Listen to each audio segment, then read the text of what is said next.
problème à vous lever le matin, ça vous prend une petite chanson pour vous partir du bon pied? Claude Rajotte a ce qu'il faut pour vous. Le nouveau micro-sillon de Ministry. Oui, si vous ne pouvez pas supporter la caféine et que vous ne pouvez pas prendre 3 expressos en ligne, essayez l'album de Ministry. Vous vous lèverez, c'est sûr et certain. L'album s'appelle The Mind is a Terrible Thing to Taste. Et c'est un micro-sillon qui s'est retrouvé au sommet du palmarès alternatif de l'émission New Music. Ça vend très bien chez les amateurs de musique, de bonne musique bruyante. C'est un groupe de Chicago qui évolue vraiment depuis 8 ans. Lorsque j'avais eu le 2e album de Ministry, j'avais dans ma collection de disques un autre micro-sillon qui s'appelait Ministry, mais les styles étaient tellement différents que je me suis dit, ça peut pas être le même groupe. Et oui, c'était bien les mêmes membres. Alan Jorgensen, qui travaille maintenant avec un bonhomme qui s'appelle Paul Barker, c'est vraiment son groupe, par exemple.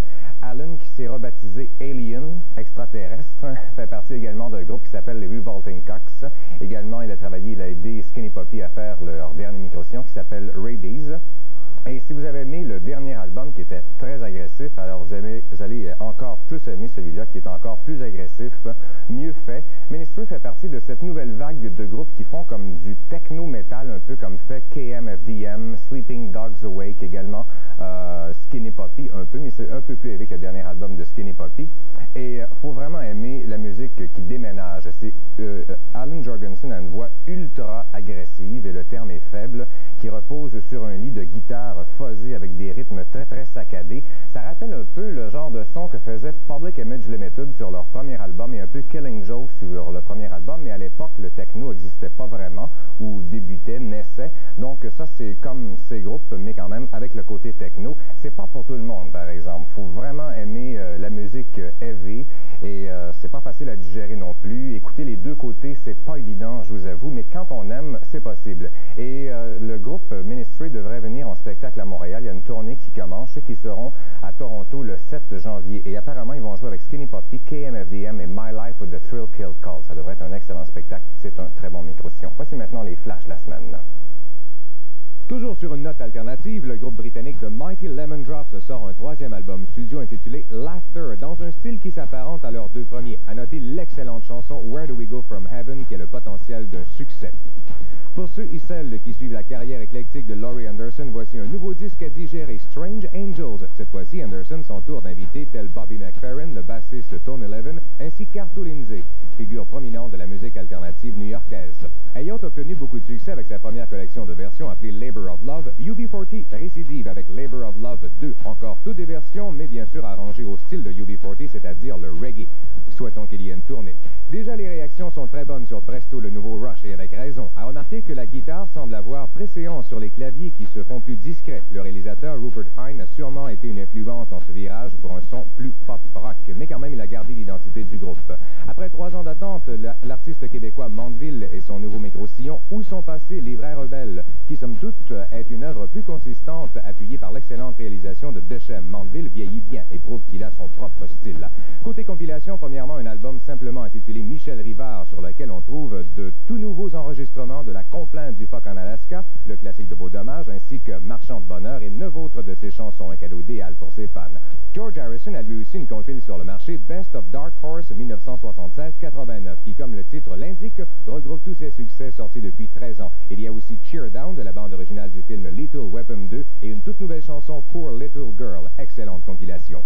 Maintenant les palmarès. Au Québec, selon Radioactivité, les micro-sillons les plus populaires en 5e, Alain Morisot, Sweet People, 4e, Cashtin, 3e, Rock et Belles Oreilles, 2e, Rock Voisine et toujours bonne première, Joanne Blouin. Au Canada, selon The Record, les albums les plus populaires en 5e, Tears for Fears, 4e, Alana Miles, 3e, Phil Collins, 2e, New Kids on the Block et au numéro 1, Milli Vanilli. Maintenant, le nouveau micro-sillon de Bondoc, album qui s'appelle Cinéma. J'ai toujours bien aimé la musique de Bondoc. Et là, c'est un micro-sillon complètement en français. Et ça paraît, c'est-à-dire ça paraît Pierre Bondoc, ça lui va mieux lorsqu'il chante en français, comme moi, ça me va mieux lorsque je parle en français, probablement. Et c'est vraiment le son Bondoc. On peut vraiment dire que Bondoc a un son. Et c'est plus homogène sur le nouveau micro-sillon. C'est du pop-rock avec inspiration des années 60. D'ailleurs, on a reçu un clip qui s'appelle Radio. On en regarde un petit extrait, si vous voulez. Je me tire de mon sommeil dans ses bras. La radio, elle est vêtue de caprices et de vie sans. La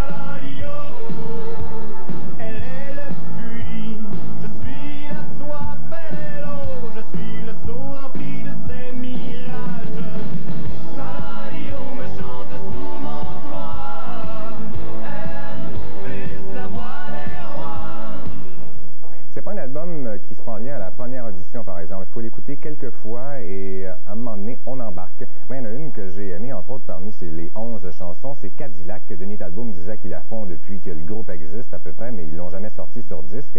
Et j'aimerais ça qu'ils la fassent. Ça sera une idée, en tout cas intéressant de voir un clip de ça pour l'été prochain.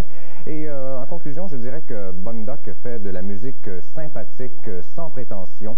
Et les chansons sont de qualité égale sur le micro-sillon. Donc, bon petit micro-sillon de Bonne Doc Cinéma qui est sorti en disque compact également. Maintenant, les bons vieux Psychedelic Furs que j'avais sévèrement planté au dernier album. J'avais été extrêmement déçu, malheureusement, comme probablement tous les autres. D'ailleurs, le micro-sillon s'est pas du tout vendu. Ils ne sont pas faits de nouveaux fans non plus. Donc, ils avaient essayé également d'un peu plaire à la mode, en faisant de la musique dansable avec la grosse réalisation. Alors, ils ont, comme on dit en québécois, viré leur capot de barre et ils sont revenus au style d'antan de leurs deux premiers micro-sillons. Et c'est ce qu'on aime entendre de Psychedelic Furs. La bonne guitare, des bonnes chansons, pas de réalisation qui déborde. Et c'est vraiment bon comme micro-sillon. Il y a beaucoup de guitare, par contre. Ça marque également le retour du batteur original du groupe, Vince Eli. Peut-être qu'il s'est dit, tiens, ils vont changer de style, m'en revenir avec le groupe. Je ne sais pas exactement quelle est la raison pour laquelle il est revenu avec le groupe. Mais si, comme moi, vous aviez oublié un peu le groupe Psychedelic Furs depuis à peu près 3-4 ans, alors je vous conseille fortement d'écouter le micro-sillon Book of Days. Et ça ressemble à leurs deux premiers micro-sillons, mais pas vraiment non plus. C'est juste parce que c'est un retour à la guitare qu'on dit ça, parce qu'il y a une seule chanson qui rappelle un peu leur vieux style. C'est comme un nouveau style. Mais enfin, c'est fort intéressant comme album. Book of Days des Psychedelic Furs. Et on conclut avec les palmarès de la semaine. Aux États-Unis, selon Billboard, les 45 tours les plus populaires en 5e, Linda Ronstadt et Aaron Neville. 4e, Paula Abdul. 3e, Milli Vanilli. 2e, Phil Collins. Et au numéro 1, Billy Joel. Côté international, cette semaine, l'Allemagne de l'Ouest et là-bas, les micro-sillons les plus populaires. En 5e, David Hasselhoff. 4e, Milli Vanilli. 3e, Tina Turner. 2e, Peter Maffay. Et au numéro 1, Tracy Chapman. Et parlant de Bonne Doc, oui, faire le lien. Ils seront ce soir au Club Soda dans le cadre des soirées Star 90 avec les Parfaits Salauds. Ça coûte 7 $ pour aller voir le spectacle et ça risque d'être un show très intéressant. D'autre part, puisqu'on est dans les spectacles, tu vas présenter un nouveau clip bientôt dans le cadre de l'émission New Music dimanche prochain de DOA, le groupe canadien, vieux groupe punk. Ouais, qui sont au Faux électriques d'ailleurs samedi le 9 décembre prochain. Et on sait tout de suite sur Where the Evil Grows, something like that. I speak English. Bye-bye.